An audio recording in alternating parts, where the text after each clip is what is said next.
The door hit my face. I was their father. Until now.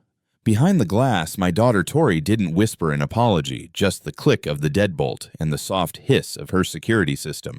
I stood there in Scottsdale, Arizona, wearing a thrift store coat and shoes with split soles, holding a torn grocery bag. 2 days earlier, I was Charles Harlan, 62, founder of Harlan Logistics, the man who signed 7-figure contracts before breakfast. Tonight, I was a problem on a Ring camera. I walked to my son Ethan's place in Plano. He opened the door a crack, saw my dirty hands, and slid me $100 like I was a stranger. "Dad, you can't be here. I have a name to protect." Then he shut me out. By the time I reached my youngest Ben, the middle school teacher in Arlington, I was shaking from cold and humiliation. Ben and his wife Maya pulled me inside without a second thought. That night, I heard Ben whisper, "We can pawn my wedding ring. He needs food."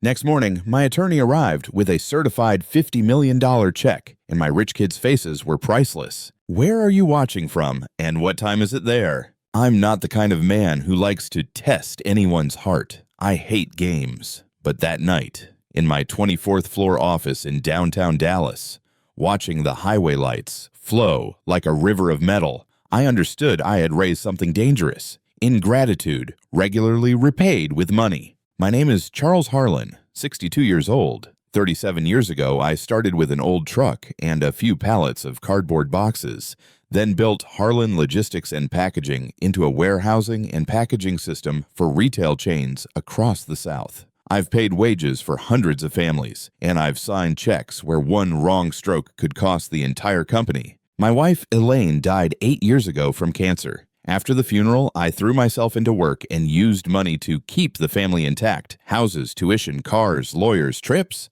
I called it responsibility. In reality, I was teaching my kids that if they called, they'd get it. 3 weeks before the night I decided to disappear, I received exactly 3 calls on the same day. The first call was from Tori, my oldest daughter in Scottsdale. She spoke fast, like placing an order. "Dad, I need $120,000. I have to fix the kitchen and the pool before party season. People judge you by your kitchen." I asked, "Are you okay?" She paused for exactly 1 beat. "I'm fine, but I need the transfer before Friday." The second call was from Ethan, my middle son, a doctor in Plano. He lowered his voice. "Dad, I need $80,000 just temporarily. I'm stuck because of taxes and an investment opportunity. I don't want to miss it." I asked, "Have you eaten lunch? Are you sleeping?" He sighed. "Dad, I'm busy. I just need you to sign for me." The third call was from Ben, the youngest, a middle school teacher in Arlington. He didn't mention money. He asked, "Dad, is your blood pressure okay? Have you eaten? Dallas is really cold." Then he told me about his class. A boy finally read a paragraph smoothly after weeks of struggling. The whole class clapped, and Ben stood there with red eyes. I listened and remembered Elaine once said, "Real achievement is when someone can move forward 1 step." That night, I opened the statements. I didn't look at the total. I looked at the habit. Tori called to protect her image. Ethan called to protect his position. Ben called to make sure I was still a human being. I placed my hand on Elaine's photo frame. I remembered the warning she gave. "Charlie, don't let the kids think love is a bill." I had let that happen, and I was even proud that I could handle it. The next morning, I called Janice Park, my personal attorney. After she heard everything, she said bluntly, "You want to fake bankruptcy and go asking for a place to sleep? Are you crazy?" I replied, "I want to know. If I disappear from the money, what's left?" Janice was silent for a few seconds, then set the conditions. 48 hours, a car waiting 2 blocks away, a safety password, and I was not allowed to destroy my health. That night, I did one more thing. I printed the list of support payments I'd transferred over many years. It was no longer love. It was a system. When my kids had trouble, I threw money at it to put out the fire. I thought I was protecting them from life, but in reality, I was protecting them from consequences. So this test wasn't for revenge. It was for me to know where I had to fix my mistakes and to start with the truth before I no longer had the chance. I agreed, but there was still one shameful thing in me. I used to see Ben as the one who chose a low job.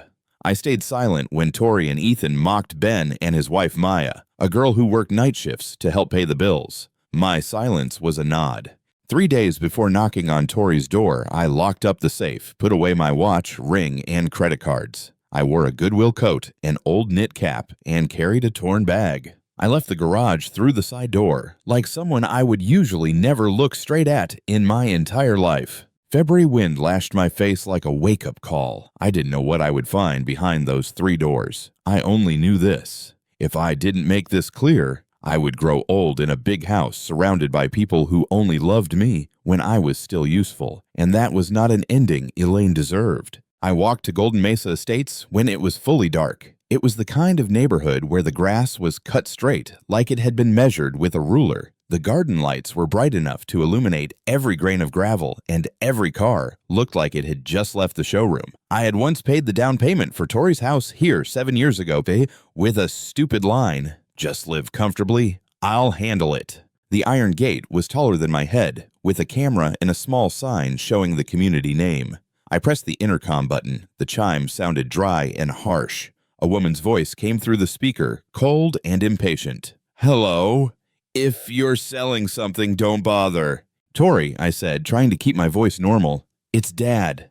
There was a long pause, long enough for me to hear the wind moving through the trees. Then the gate opened just a crack, like it was opening for a package, not for her own father. Tori stood at the front door in a cream-colored coat, hair neatly tied back, a gleaming watch on her wrist. She didn't run out. She blocked the doorway like a sign that said, "No uninvited guests." Her eyes swept from my torn shoes to my torn bag, then stopped on my face. And I saw what hurt the most. Not fear, but disgust. "Dad, what are you doing here?" she said softly, but her eyes flicked toward the neighbor's house, like she was afraid someone might see. I told the story I had prepared. My accounts were frozen, a lawsuit with a partner. I'd lost the house. I needed a place to sleep for one night. I spoke slowly and clearly, like I was presenting to a bank. Tori listened without her expression changing. When I finished, she let out a breath, the way someone does when they're being bothered. "You can't," she said. "Robert has dinner tonight with some people from the club. If you come in here right now, people will see." "Tori, I just need a roof. The garage is fine. The laundry room is fine." She shook her head. "You don't understand. The HOA here is strict. They fine you. They gossip. I can't let this affect us." "Us?" I repeated. "I'm your father, not a stranger." Tori bit her lip, then said the sentence I still hear in my head later like metal scraping glass. "You've always used money to control people. You give too much, and then when something happens to you, you think everyone has to pay you back. I can't carry your financial mistakes." Financial mistakes. From the child whose tuition, house, and even that outdoor wedding with fireworks I paid for, she called me a financial mistake. I stepped forward one step. Tori immediately stepped back and pulled the door almost shut, leaving only a narrow gap. "There are shelters," she said, with fake kindness in her voice. "There are charities. Go there. When things are better, we'll talk." When things are better, meaning when I was valuable again. "Tori," I said, and this time my voice cracked. "I'm your father." Her eyes went dark. "I'm sorry, Dad, but no." The door slammed. I heard the deadbolt slide into place. Clean. Final. I stood on the porch, looking at the thick wood I had once chosen the color for, and I realized I was being pushed out of my daughter's life by the very thing I had fed, the cleanliness of image. I turned my back. On the way out, I looked back at the warm, lit windows. Inside was a 6-bedroom house, and out here was a father who couldn't even get a chair. I didn't cry. I just felt hollow, and I knew this test was going to hurt more than I had thought. I walked along the stone path, hearing the gravel crunch under my shoes like a countdown. On the doorbell camera, a red dot was still blinking. I knew the image of a filthy old man standing in front of the house would sit in the device history like an incident to delete. When I reached the gate, I heard Tori call someone and laugh softly again. I left Tori's neighborhood feeling hollow, like all the air had been pulled out of me. I could have called the car Janice had waiting and ended this game, but the sound of the deadbolt was still ringing in my ears. I needed to know whether Tori was just one bad case or the common denominator in my family. Plano at night is so clean it feels emotionless. Wide roads, white lights, rows of trees lined up perfectly straight. Ethan's house sat in a new development, glass and stone, everything minimal, like a clinic. I stood at the door, my hands shaking from the cold and from humiliation, and then I rang the bell. The door opened almost immediately. Ethan appeared in a black hoodie. When he saw me, his eyes widened. For exactly 1 second, I saw real worry. Then his gaze flicked quickly to both sides of the street. The same reflex as Tori. "Get in, quick," he said quietly, pulling me into the entryway. But he didn't lead me into the living room. I stood right beside the shoe cabinet under the white LED light, like evidence. Ethan shut the door and locked it. Not to keep me safe, to keep outsiders from seeing me. "Dad, what happened?" he asked. I told the story I had prepared. My accounts were frozen. My partner had turned on me. I'd lost the house. I needed somewhere to stay for the night. I spoke slowly to watch my son's face. Ethan crossed his arms. I could see he wasn't looking at me like a father anymore. He was looking at a problem. When I finished, he sighed, the way a doctor sighs before a difficult case. "Dad, you understand. I have an early surgery tomorrow. I can't have this situation right now." "This situation?" I repeated. He swallowed hard. "I have patients, colleagues. If they find out my dad is—" He glanced down at my clothes. "They'll ask questions. My reputation, you understand." I remembered the nights Ethan studied medicine, and I brought him coffee at 3 in the morning. I remembered selling Elaine's watch to pay an exam fee. The boy who used to promise he'd take care of me when I got old. Now he took care of his reputation first. Ethan opened his wallet, pulled out cash, folded it neatly, then held it out with 2 fingers, keeping his distance. "Here," he said, 100. Rent a cheap motel, shower, sleep. Tomorrow, when you're better, we'll talk." I stared at the bill. "Can I sleep on the sofa for one night?" His jaw tightened. "No, I have little kids. I don't want them to see you like this. And besides, the neighbors here, a lot of them know people at the hospital." That line made me colder than the wind. "I'm not a virus," I said. Ethan blinked, like he'd been insulted. "Dad, don't overreact. I'm trying to help." "Help by pushing me out the door." He put a hand on my shoulder, not a comforting touch. It was a guiding touch. He opened the door. Cold air rushed in. "Listen to me," he said quickly. "You're still healthy. You'll get back on your feet. But you have to take responsibility.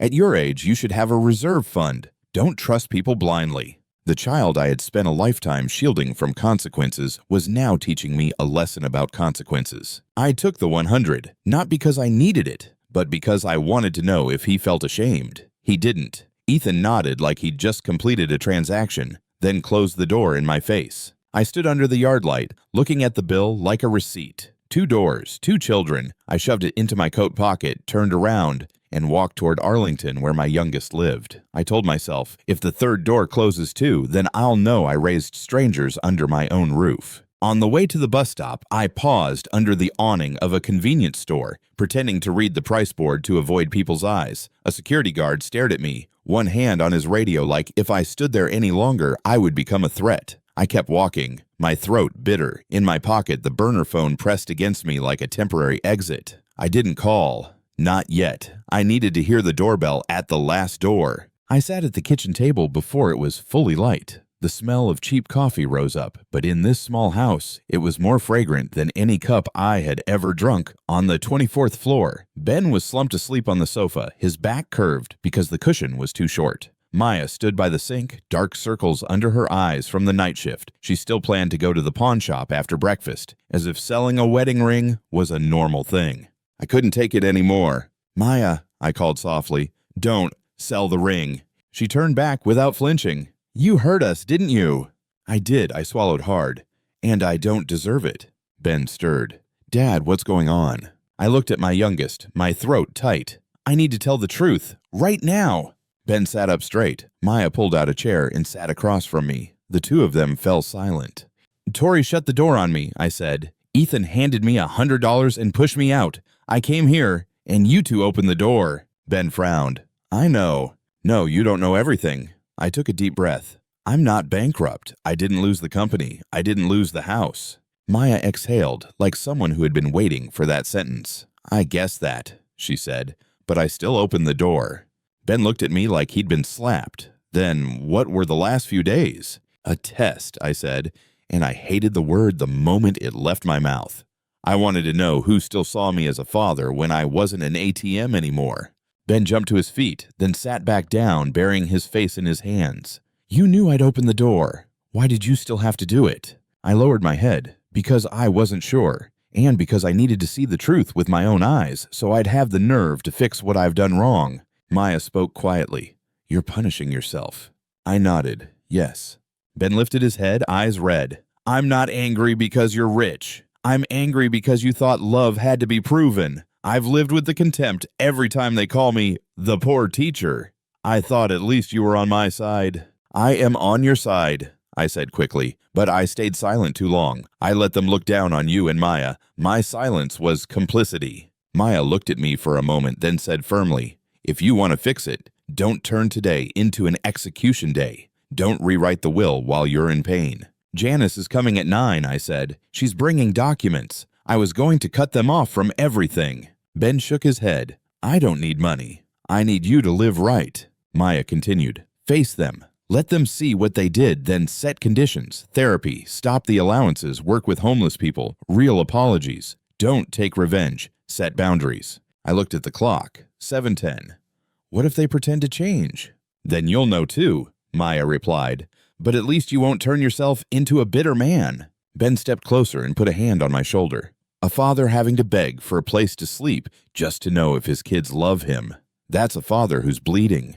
I don't want you to bleed more. I closed my eyes. I picked up the burner phone and texted Janice. Change of plans. Bring proof of assets. Don't bring the will change paperwork today. This is a confrontation, not an execution. Maya poured more coffee. Eat, she said. Then at 9, we'll stand at the door together. But it won't be free anymore. Ben nodded. I looked at the rings on their hands, and for the first time in many years, I understood what being the richest really was right then. Exactly at 8:57, I looked through the curtain and saw a black sedan stop half a block from Ben's house. No siren, no flashing lights. 3 minutes later, there was a soft knock. Ben stood up first, Maya close beside him, and I followed them to the door in the borrowed clothes that still smelled like cheap soap. The car didn't park right in front of the house. Janice had told me, no showing off. The goal is the truth, not a performance. I touched my coat pocket, checking the burner phone and the safety password. A short phrase only Janice would understand. If I said that phrase, the driver would get me out in 30 seconds. I didn't want to use it. I needed this humiliation to feel real enough so that when I faced Tori and Ethan, I wouldn't be able to lie to myself anymore. Janice Park stood on the porch. She wore a gray coat, her hair tied back neatly, her eyes sharp but not cold. Beside her was a young assistant holding a document case. Janice looked me up and down, then frowned slightly. You really did it, she said. I told you, I replied, and I've seen enough. Janice stepped into the small living room, set the case on the dining table, and unlocked it. Ben sat on the edge of the sofa holding Maya's hand. I saw their rings catch the kitchen light, and last night's whisper scraped at my chest again. I brought what you need, Janice said, not what you wanted to do while you were angry. She pulled out account statements, bank confirmation letters, a trust summary, and then a thick cream-colored sheet with a watermark. A certified bank check, 50,000 sound. The number sat there like a slap to every excuse. Ben swallowed hard. Maya lifted a hand to cover her mouth, but there was no greed in her at all. I looked at them and saw the distance between what they were willing to give and what I was able to give. This is a legal prop, Janice said, not to spend today. It's for you to prove you didn't collapse. After that, everything is choice. I nodded. Tori and Ethan will be here at 10. Confirmed, the assistant said. Ben looked at me, his voice unsteady. Dad, I don't want this to become a humiliation show. Neither do I said. I want it to be a lesson, clean, clear, and with a way back, if they're willing to walk it. Maya tightened her grip on Ben's hand. If they're acting, we'll see it, she said. But today, we tell the truth. Janice closed the folder, leaving the check on the table like a weight that held the room upright. Remember, she told me, don't argue with feelings, argue with questions. Who opened the door? Who looked at you like a person? Who looked at you like a risk? I stood and walked to the window. Outside, the street was still quiet, as if nothing was about to explode. I looked at Ben and Maya sitting close together on the old sofa, and I promised myself, no matter how bad 10 o'clock got, these two would never have to live like people who were looked down on again.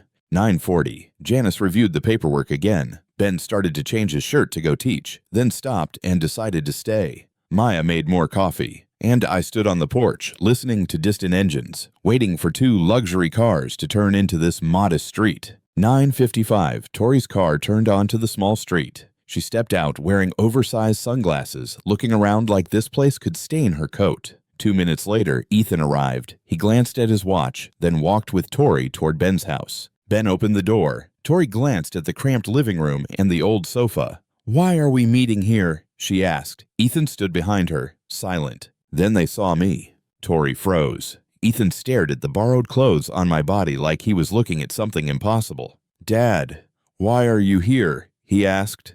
"I've been here since after I knocked on your 2 doors asking to sleep there," I said. 3 days. Tori swallowed hard. I thought you were homeless," I finished for her. "And because of that, you locked the door." Ethan stammered. "I gave you money. You gave me $100 and called me a situation that would affect your reputation," I cut in. I turned to Janice. She set the certified check on the table. $50,000. Janice spoke bluntly. "Mr. Charles Harlan is not bankrupt. The company did not collapse. The accounts were not lost. He disappeared to test how his children would respond." Tori's face went pale. Ethan went rigid. "You tricked us?" Tori blurted. "I tested the truth," I replied. "And the truth is, when I wasn't a wallet anymore, you 2 treated me like a risk." Tori cried. Ethan tried to argue. I raised my hand to stop him. "Listen to the conditions," I said. 1. Allowances end immediately. 2. Weekly family therapy. 3.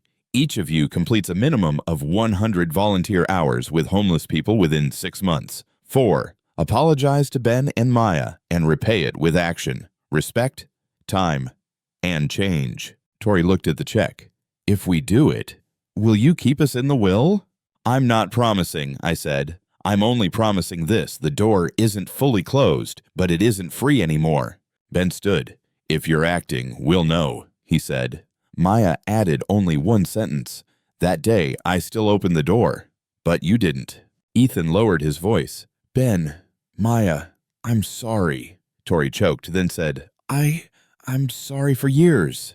I didn't nod, and I didn't scold them. I only looked at them like I was looking at 2 strangers learning to speak an old language again. Janice opened her laptop and typed, "I'll draft the condition document for 3 years," she said. "A violation triggers automatic removal from the trust. No arguments." Janice handed Ben an envelope. I said, "The transfer papers for a house near your school, not to buy your loyalty, to correct part of an injustice." Ben looked at Maya, then nodded slowly. When Tori and Ethan left, the street became quiet again. I sat down on the sofa and exhaled. I didn't win loudly. I won clean. For the first time in years, I knew I was rebuilding my family with boundaries, not with money. 3 months later, I sat on the porch of Ben and Maya's new house, watching Maya plant yellow daisies along the wooden fence. Ben hung his classroom nameplate on the garage wall. He still taught. He still came home smelling like chalk and carrying stories about kids who needed someone to believe in them. Only one thing had changed. He no longer had to bow his head to the poisonous jokes from his older siblings.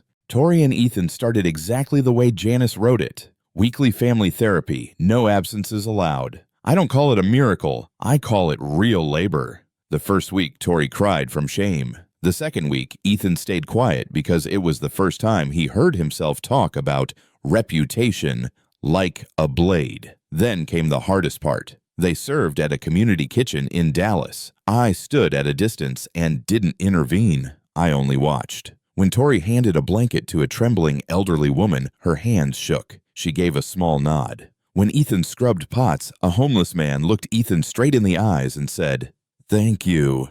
That night, they ate noodles with me and laughed as if there had never been a test. I still love them, but I don't rescue them from consequences anymore. No more rushed transfers. No more, "Dad will handle it." If something happens, they have to call Janice first, sign papers, and prove responsibility. I hold boundaries the way I hold a heartbeat. My lesson is simple. Money can buy doors, but it can't buy the person who opens the door when you collapse. If someone only looks for you when they need something, they don't miss you. They miss your usefulness. Don't win loud. Win clean. Then build a family that actually shows up. Where are you watching from, and what time is it there right now?